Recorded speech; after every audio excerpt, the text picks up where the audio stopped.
A ver, quiero empezar con una pregunta para quienes nos escuchan. ¿Qué tienen en común, digamos, el estiércol de pollo en zonas rurales de Irán, la ubicación de instalaciones nucleares en Turquía y una base militar remota en el medio de la nada? Pues así de entrada te diría que absolutamente nada. Suena a un chiste, o sea, a un inicio de un chiste muy raro. Exacto, suena rarísimo, pero la respuesta es que todos esos escenarios, por más dispares que parezcan, dependen de cerebros matemáticos invisibles para resolver crisis energéticas y evitar desastres ambientales. Claro, y estamos hablando de, redes invisibles de algoritmos y de lógica pura que en este mismo instante sostienen decisiones monumentales, decisiones que afectan a millones de personas. Sí, totalmente. Y bueno, fíjate que tradicionalmente cuando se habla de tomar una decisión importante o no sé, de llegar a un diagnóstico crítico, existe como esta expectativa de que el proceso sea limpio, ¿no? Casi como ingeniería pura. Ajá. Por ejemplo, cuando un paciente llega a la sala de emergencias con dolor en el brazo, le toman una radiografía, la imagen muestra una línea blanca irregular y el médico simplemente señala la pantalla y dice, mira, ahí está el problema. Claro, porque el diagnóstico médico en ese nivel tan básico es binario. O sea, el hueso está roto o no lo está. No hay de otra. Y para el cerebro humano, pues eso es profundamente reconfortante. A la gente le gusta que los problemas sean visibles, ¿verdad? Sí, que se puedan meter en cajitas. Exacto. Categorizar en columnas claras de causa y efecto para poder actuar rápido. Pero a ver, al entrar al mundo de la gestión global de recursos y muy específicamente al gigantesco y la verdad bastante asqueroso problema de qué hacer con las montañas de basura que genera la humanidad todos los días. Uf, sí, montañas literales. Sí, enormes. Bueno, ahí esa máquina de rayos X metafórica se descompone por completo. O sea, el panorama de la toma de decisiones pasa de ser una radiografía súper nítida a convertirse en, pues, la definición absoluta de aguas fangosas. Es que tratar de decidir cómo manejar los desechos de una ciudad entera, o de un país incluso, nunca, pero nunca, es una ecuación de una sola variable. Ni de broma. Realmente tecnológicos. Y la mente humana, por sí sola, simplemente no tiene el ancho de banda, digamos, la capacidad de procesamiento para sostener 100 variables contradictorias en la cabeza al mismo tiempo sin colapsar. Y precisamente ahí radica la misión de nuestra inmersión profunda de hoy, porque estoy segura de que quienes nos escuchan alguna vez se han sentido paralizados al tener que tomar una decisión con demasiadas variables. Así que el objetivo de este análisis a fondo es desmitificar cómo la ciencia moderna resuelve este problema de la sobrecarga de información, pero a escala global. Y es un tema fascinante. Lo es. Vamos a explorar cómo los sistemas informáticos más avanzados, que se conocen como sistemas de apoyo a la decisión, o DSS por sus siglas en inglés, evalúan un abanico gigantesco de tecnologías para convertir la basura en energía. Y para lograr esto, nos vamos a basar en un documento increíble.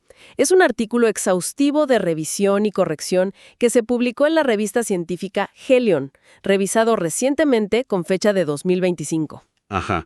Y lo importante de ese documento es que no mira un solo experimento aislado. Lo que hace es recopilar, corregir y analizar críticamente decenas de estudios a nivel mundial sobre la gestión de residuos. Básicamente, te muestra cómo toda la comunidad científica aborda el caos absoluto. Y para entender el caos, pues primero hay que definir la herramienta que lo organiza, ¿no? Totalmente. Y hay que dejar claro que un sistema de apoyo a la decisión no es una bola de cristal mágica donde le preguntas algo y te da la respuesta. O sea, es un marco estructurado, impulsado por software y modelos matemáticos súper complejos que ingiere cantidades masivas de datos y evalúa múltiples criterios de forma simultánea. Y supongo que el algoritmo en sí no toma la decisión final, ¿o sí? No, para nada. El algoritmo no toma la decisión. Lo que hace es organizar las variables, sopesarlas mediante matemáticas puras y al final presentar la opción que es más eficiente o en muchos casos la menos dañina. Y revisando los datos gráficos de este estudio de Helion, queda clarísimo que hay herramientas que dominan este campo. O sea, hay un ganador indiscutible en la forma en que los científicos arman estas calculadoras. Sí, el famoso MCDI. Exacto, el análisis de decisión multicriterio. Aparece en aproximadamente 44 de los estudios que analizaron. Es la inmensa mayoría. Es que el MCDA es literal el caballo de batalla de este campo científico, y la razón por la que domina es porque aborda el problema central de la humanidad, que son los objetivos en conflicto. Uf, sí. O sea, imagínate, en la gestión de residuos, un gobierno local siempre va a querer la tecnología más barata. Los ciudadanos quieren la que menos huela o menos contamine, y los ingenieros, pues, quieren la que genere más megavatios de electricidad. El MCDA toma todos estos deseos que son totalmente incompatibles y los convierte en matemáticas procesables.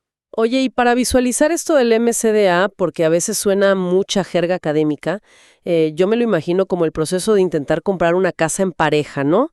Cuando ambas personas tienen prioridades pero completamente opuestas. El escenario clásico para una pelea. Exacto, clásico. Haz de cuenta, la persona A quiere vivir a 10 minutos de la oficina para no lidiar con el tráfico de la mañana. Pero la persona B exige un jardín gigantesco para los perros, lo cual obviamente solo es posible en los suburbios súper lejanos. Y a eso súmale el presupuesto máximo, la calidad de las escuelas por si hay niños, la seguridad. Y en ese escenario doméstico, si no hay un método, o sea, la discusión puede ser eterna, no llegan a nada. Nunca. Lo que hace un modelo MCDA es actuar como una calculadora implacable de prioridades. Exacto. Se le otorga, digamos, un peso numérico específico a cada queja o a cada deseo. Entonces el presupuesto recibe un peso del 40%. La distancia al trabajo, un 20%. El jardín para el perro, un 15%. Y el algoritmo toma todas esas opiniones que son súper subjetivas, les asigna su valor frío matemático y evalúa todas las casas disponibles en el mercado basándose en esa fórmula. Y al final seguramente no escoge la casa de los sueños de la persona A ni la de la persona B. No, arroja un resultado que básicamente te dice, mira, matemáticamente, esta es la opción menos conflictiva y más eficiente para evitar un divorcio inminente. Me encanta. Y bueno, llevando esa misma dinámica al mundo de la basura, los miembros de la pareja son factores colosales. O sea, el algoritmo sopesa el costo multimillonario de inversión contra, no sé, las toneladas de emisiones de gases de efecto invernadero, y luego contrasta todo eso con las métricas de salud pública. Claro. Ahora, la complejidad aumenta a un nivel increíble cuando a esta calculadora multicriterio se le suman los sistemas de información geográfica, o los famosos GIS, que por cierto tienen como 17 apariciones en el estudio. Ah, sí, los mapas inteligentes. Exacto, porque en ese momento el análisis pasa de saber solamente qué tecnología construir a saber exactamente dónde es seguro construirla en el mundo físico real. Y el dónde, bueno, es literalmente de vida o muerte. Porque entre los datos que revisa el documento hay un caso de estudio súper impactante en Turquía. Es sobre la planta de energía nuclear de Akuyu. Sí, ese caso es tremendo. Para decidir dónde ubicar exactamente las instalaciones de desechos radioactivos de esa planta, utilizaron metodologías MCDA entrelazadas con estos sistemas GIS. Y no fue como que abrieron Google Maps y dijeron, ¡ah! Aquí se ve bonito. No, ni de broma. El sistema informático superpuso y analizó 12 capas masivas de datos. Cosas como factores geológicos, patrones hidrológicos subterráneos, la química del suelo, qué tan cerca estaba la gente. Y lo fascinante, la verdad, de ese caso turco es cómo el algoritmo procesó el riesgo a larguísimo plazo, porque descartó de inmediato, o sea, con una puntuación de 0 rotundo, cualquier área que estuviera cercana al nivel del mar. 0. Ni siquiera lo consideró un poco. 0. Y no por una cuestión estética, obvio, sino porque la hidrología a nivel del mar presenta un riesgo catastrófico e incalculable. Imagínate que el agua salada corroa las contenciones de concreto a lo largo de las décadas, o que un evento climático súper fuerte inunde la instalación y toda esa radiación contamine los recursos hídricos subterráneos. La matemática protegió el agua dulce, básicamente. ¡Wow! Es como si el algoritmo tuviera un instinto de supervivencia incrustado, ¿no? Como mirando a 50 años en el futuro. Exactamente. Y bueno, junto a estas herramientas, el documento también menciona, creo que en unos 5 estudios, el uso de la evaluación del ciclo de vida, o LCA, que es una métrica que evalúa el impacto de una tecnología desde la cuna hasta la tumba. O sea, desde el diésel que usa el camión que trae el acero para la planta hasta el último gramito de ceniza que tira.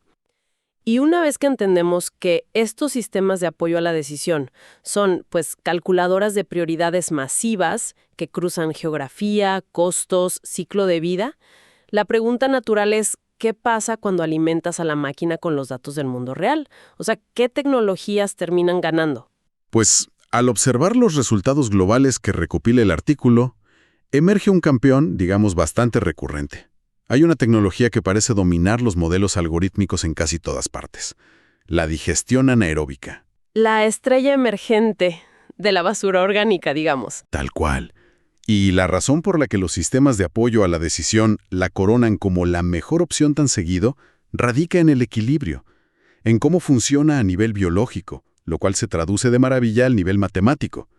O sea, a diferencia de quemar la basura, la digestión anaeróbica encierra toda esta materia orgánica en tanques enormes, súper sellados, sin una sola gota de oxígeno. Ajá. Y en ese ambiente sin aire, bacterias específicas se devoran la basura y, como subproducto, exhalan biogás, que es principalmente metano. Ese gas luego se captura y se quema para generar electricidad limpia. Y por si fuera poco, el residuo sólido que queda al final es un fertilizante de altísima calidad. Claro. Entonces, para un algoritmo multicriterio, me imagino que esto es la perfección absoluta, ¿no? Totalmente. Tienes alta rentabilidad económica porque vendes energía y vendes fertilizante. Y a eso le sumas un impacto ambiental local bajísimo. Sí, y los números que arrojan los estudios son súper impresionantes. Por ejemplo, el documento cita un caso en Manila, en Filipinas, donde usaron un modelo MCDA, y no solo sugirió la digestión anaeróbica como la mejor ruta, sino que el sistema calculó que si procesaban los residuos orgánicos de los mercados locales de Manila, podrían producir, ojo este número, 249.318 metros cúbicos de biogás en tan solo 21 días. Es una barbaridad de energía. Es asombroso y generado en menos de un mes, a partir de algo que literal solo se estaba pudriendo en la calle y causando mal olor. Y el patrón se repite. O sea, la revisión muestra que otros algoritmos idénticos llegaron a la misma conclusión de manera totalmente independiente en otras partes del mundo. Corroboraron que la digestión anaeróbica era la tecnología óptima en Ciudad del Cabo, allá en Sudáfrica, en Chittagong, en Bangladesh e incluso en el Sultanato de Omán. El consenso sobre los residuos orgánicos es súper robusto. A ver, pero aquí es donde yo tengo que meter un poco de escepticismo. A ver, dime. Porque si bien la digestión anaeróbica parece la niña mimada de los modelos matemáticos, hay otro competidor en el ring, que resulta ser el caso más polémico de todo el artículo científico: la famosa incineración. Uy, sí. La combustión a escala industrial. Una tecnología que la verdad polariza tanto a las comunidades que viven cerca como a los propios algoritmos que las evalúan. Y los resultados de los modelos sobre la incineración son un choque de trenes súper mixtos. O sea, por un lado está el caso de la megaciudad de Lagos, en Nigeria. Allí los planificadores aplicaron un modelo DSS muy específico que se llama TOPSIS. Y el algoritmo desaconsejó rotundamente la incineración. O sea, le dijo que no. Sí, y para entender por qué la rechazó, sirve mucho entender cómo piensa este algoritmo TOPSIS. Sus siglas en inglés significan Técnica de Preferencia por Similitud a la Solución Ideal. Básicamente, el software imagina la planta de energía utópica, la perfecta, y al mismo tiempo imagina la planta distópica, la más desastrosa posible. Y luego mide geométricamente dónde caen las opciones reales entre esos dos extremos. Ya veo. En el caso de Lagos, la incineración quedó demasiado cerca de la distopía. El algoritmo la castigó durísimo por sus altísimos costos de inversión inicial y por el impacto negativo en la calidad del aire en una ciudad que ya está densamente poblada. Y eso tiene toda la lógica del mundo en papel, claro. Pero al seguir leyendo la revisión, te topas con una contradicción gigante, porque hay un estudio en Ahmedabad, en la India, y en ese escenario, el DSS demostró que la combustión controlada, o sea, la incineración a alta temperatura, reduce el volumen total de la basura en un alucinante 75%. ¡Wow! Hace desaparecer 3/4 partes del problema. Físico. Pero el dato que me voló la cabeza es este: la electricidad que genera esa planta sustituye la necesidad de quemar 417 toneladas de carbón al día. Imagínate la cantidad de emisiones que te ahorras ahí. Es una reducción colosal de gases de efecto invernadero a nivel global. Entonces, a mí me surge una duda genuina. Si la incineración puede hacer desaparecer montañas de basura de una ciudad entera y reemplazar más de 400 toneladas de carbón diario, ¿por qué la digestión anaeróbica sigue ganando los concursos de popularidad algorítmica? O sea, ¿acaso estas máquinas tienen un sesgo verde, un sesgo ecológico, que ignora la eficiencia bruta? Fíjate que esta es una observación súper válida. Y a primera vista te juro que hay un sesgo ideológico metido en el código. Pero cuando desarmas las variables del modelo, te das cuenta de que no hay ideología. Lo que hay es una evaluación implacable del riesgo. ¿Riesgo de qué? Pues el DCS lo que hace es equilibrar la macroescala con la microescala. Es innegable que la incineración en Ahmedabad tiene beneficios astronómicos a nivel global. Pero el problema subyacente de quemar millones de toneladas de basura mezclada, y sobre todo los plásticos, es que libera subproductos altamente tóxicos. Hablamos de dioxinas, furanos, que van directito a la atmósfera local.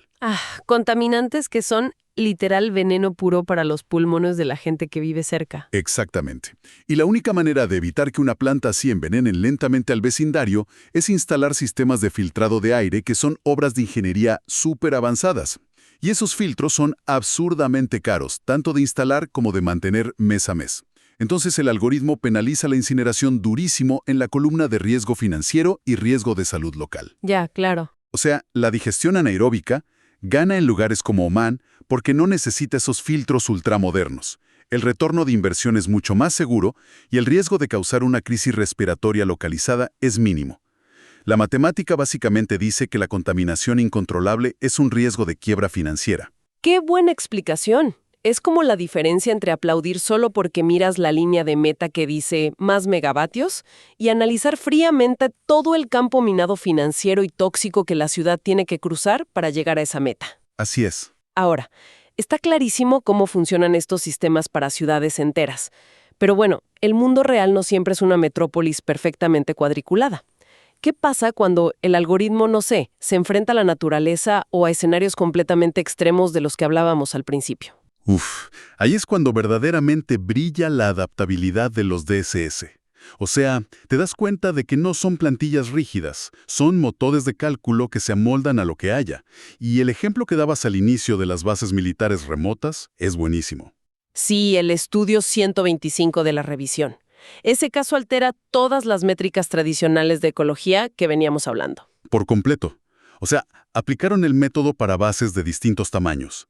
En bases medianas, donde la situación es un poco más estable, las tecnologías que ganaron fueron la pirólisis y la gasificación, que son procesos súper sofisticados donde la basura se hornea a temperaturas altísimas sin oxígeno. El algoritmo las eligió porque extraen mucha energía y casi no sacan humo, protegiendo a los soldados. Pero cuando evaluaron bases súper pequeñas, exacto, las bases operativas de avanzada, campamentos diminutos y aislados en medio de territorio hostil. Ahí el resultado fue radicalmente distinto. El modelo informático concluyó fríamente que lo mejor era, literal, cavar un pozo a cielo abierto y quemar la basura. lo cual rompe, cada regla ambiental de emisiones de la que acabamos de hablar. A primera vista, sugerir la quema hacia lo abierto parece que el software se rompió. Parecería un error, sí, pero solo si asumes que el objetivo siempre es salvar el medio ambiente. El algoritmo detectó un nuevo criterio con un peso gigante: la agilidad táctica. Los equipos para gasificación pesan toneladas, necesitan mantenimiento, repuestos. En una base pequeña que, digamos, tiene que evacuar bajo fuego enemigo en 2 horas, un incinerador es un lastre que te puede costar la vida. Claro, el modelo sopesó la contaminación del aire local frente a la supervivencia y la movilidad de las tropas. Y la movilidad aplastó a la ecología sin dudarlo. Es la practicidad logística en su estado más crudo. ¡Wow! Y bueno, hablando de escenarios de nicho y practicidad cruda, hay otro caso de estudio que me encantó que parece sacado de, ciencia ficción agrícola. El del estiércol en Irán. Ah, sí. Un estudio súper peculiar. Ahí el objetivo era determinar cómo producir biogás usando desechos de aves de corral, específicamente estiércol de pollo, en zonas rurales. Y el método que usaron los investigadores tiene un nombre que a mí me impone muchísimo respeto. Agárrate. Complex Spherical Fuzzy Set Based Topsis. Suena a algo que usaría la NASA, ¿verdad? Totalmente. Un sistema Topsis basado en conjuntos difusos esféricos complejos. Y bueno, al procesar los datos, el algoritmo coronó a una tecnología en particular, que se llama modelo Pragati, como el líder absoluto, por encima de otros muy usados como el Dinbandhu o el Hanata. Pero más allá del estiércol de pollo y de qué modelo ganó, lo que a mí me llama la atención como un faro en toda esa terminología es un concepto que aparece como 9 veces en la revisión: la lógica difusa, o fuzzy logic. Uf, ese término es oro. Es la clave absoluta para entender cómo la inteligencia artificial y estos algoritmos logran lidiar con nosotros, los humanos. A ver, explícanos. Mira, la informática tradicional siempre ha operado de forma binaria, como un interruptor de luz. O está prendido o está apagado, 1 o 0. Pero cuando el modelo quiere evaluar problemas del mundo real que dependen del comportamiento humano, no sé, digamos la disposición de un barrio a separar su basura orgánica. Ajá, la respuesta jamás es 1 o 0. Jamás. No existe el todos reciclan perfectamente o el nadie recicla nada. La respuesta humana siempre es un a veces, un quizás o un pues si el contenedor está en mi esquina sí lo hago. La lógica difusa es esa rama matemática que actúa más como un regulador de intensidad en vez de un interruptor. Le permite a las calculadoras ingerir esa imprecisión humana. Oye, yo pensé en una analogía para visualizar esto de la lógica difusa. A ver qué te parece. Es como el caos que implica organizar una boda grande. ¡Uy, a reír! Cuando tú envías las invitaciones, en un universo informático binario perfecto, la gente te respondería: sí, asistiré, o no, no asistiré, un 1 o un 0. Tú sumas y contratas los platos de comida exactos. Pero en la realidad humana, las respuestas son del tipo: probablemente vaya, pero llego tarde a la cena, o tal vez asista si consigo quien me cuida a los niños. O el clásico, voy, pero llevo a alguien que aún no te confirmo tienes. Eso es la ambigüedad en estado puro. Exacto. Y la lógica difusa es como el equivalente matemático de la experiencia que tiene un organizador de bodas para traducir todo ese quizás enorme en un número calculable, para no quedarte sin comida ni gastar una fortuna. Llevado a la ciudad, cuando el algoritmo necesita saber si la gente va a reciclar suficiente plástico para que un incinerador rinda, la lógica difusa convierte ese probablemente lo hagan los martes en un valor numérico seguro. Deja que la computadora abrace nuestra incertidumbre. Es una analogía perfecta, porque si el modelo exigiera certeza del 100%, fracasaría el segundo de chocar con la realidad de la calle. Y fíjate que esto nos lleva directo a la última parte de esta inmersión. Porque hasta ahora hemos hablado de fierros, de evaluar el hardware y las plantas. Pero los mejores algoritmos y las plantas de biogás más relucientes del mundo no sirven para absolutamente nada si no entendemos cómo las políticas de gobierno interactúan con ellos. Claro, es el choque entre la matemática de laboratorio y las leyes del ayuntamiento. Y a mí me surge una duda. ¿Esto significa que un sistema de apoyo a la decisión podría darnos la respuesta tecnológica perfecta, el diseño de planta ideal? Y aún así todo podría fracasar estrepitosamente si el gobierno local, no sé, cambia una simple ley de subsidios al día siguiente. 100%. Puede fracasar por completo. Pero, y aquí viene lo interesante, los DSS más avanzados incluyen esos escenarios políticos, precisamente por esa razón. Varios estudios en la revisión corrieron simulaciones de leyes antes de que los políticos siquiera las aprobaran. Espera, ¿usaron la computadora para probar leyes económicas en un simulador? Al cual, como en un videojuego de estrategia. Y el algoritmo demostró matemáticamente que si un gobierno retira los subsidios de repente, tecnologías increíbles como la digestión anaeróbica colapsan y se vuelven pozos de pérdida de dinero de un día para otro. Uf, qué miedo para los inversionistas. Total. Pero el modelo también comparó tácticas positivas. Por ejemplo, probó que era mejor darle grandes sumas de dinero a las empresas para investigación y desarrollo o implementar algo llamado tarifas de inyección o feeding tariffs. ¿Y qué son esas tarifas? Es una ley que te garantiza por contrato que la red eléctrica de la ciudad te va a comprar la energía que generes con tu basura a un precio fijo durante, digamos, 20 años. Y el algoritmo demostró que esa ley es muchísimo más efectiva, porque a la inversión pesada no le interesa el dinero gratis hoy, busca certidumbre financiera a largo plazo para que los bancos suelten los préstamos. Es asombroso cómo usan la máquina para moldear la economía humana a futuro. Pero además de esa visión a 20 años, hay un concepto que se menciona para el día a día operativo de la ciudad que a mí me parece de locos: los gemelos digitales. Ah, los Digital Twins. Eso es el futuro de la logística en tiempo real. Un DSS tradicional decide dónde construir una planta. Pero un gemelo digital se combina con basureros inteligentes, de esos que tienen sensores y saben cuándo están a punto de desbordarse. Y eso cambia la decisión al minuto a minuto. El algoritmo empieza a hacer una danza súper delicada. ¿Una danza entre qué cosas? Entre el presupuesto del municipio y el enojo ciudadano, básicamente. El modelo recalcula las rutas de los camiones de basura cada mañana según qué basureros amanecieron llenos.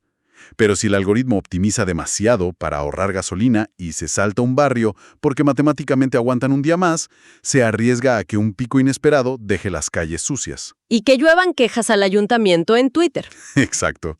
El gemelo digital sopesa el costo del diésel contra la satisfacción pública, ajustando toda la ciudad en vivo. Está equilibrando la chequera cada hora sin desatar la furia de los contribuyentes. Es una hazaña. Bueno, creo que es momento de ir atando cabos porque el tiempo vuela. Lo que este recorrido por la literatura científica nos demuestra es que evaluar tecnologías energéticas no es para nada ver cuál produce más electricidad y ya. Para nada. Se requiere de un tejido invisible de herramientas como el MCDA, los sistemas geográficos y la lógica difusa. Todo esto para traducir las realidades sociales, el dinero, la geografía y hasta los miedos humanos en datos procesables. Son los únicos cerebros que pueden justificar, con el mismo rigor matemático, construir una planta súper avanzada en Manila o quemar basura en un pozo a cielo abierto en una base militar. Y su mayor valor es que nos protegen de la parálisis por análisis, la verdad. Totalmente de acuerdo. Y bueno, eso me deja con un pensamiento final bastante provocativo para que nuestra audiencia lo mastique un rato. Si hoy en día podemos construir sistemas matemáticos capaces de sopesar el impacto ambiental, el costo humano y la eficiencia económica de algo tan ineludible como nuestra basura, ¿qué pasaría si aplicáramos estos mismos modelos multicriterio para decisiones sociales más grandes? Uy, te metes en terreno peligroso. Imagínate, ¿podría un algoritmo equilibrar mejor nuestros presupuestos multimillonarios de salud pública o de educación que nuestros propios líderes políticos? Quizás una máquina, libre de presiones partidistas a corto plazo, haría un mejor trabajo. Es una idea súper radical sobre el futuro y definitivamente algo para reflexionar en silencio la próxima vez que veamos pasar el camión de la basura por nuestra calle.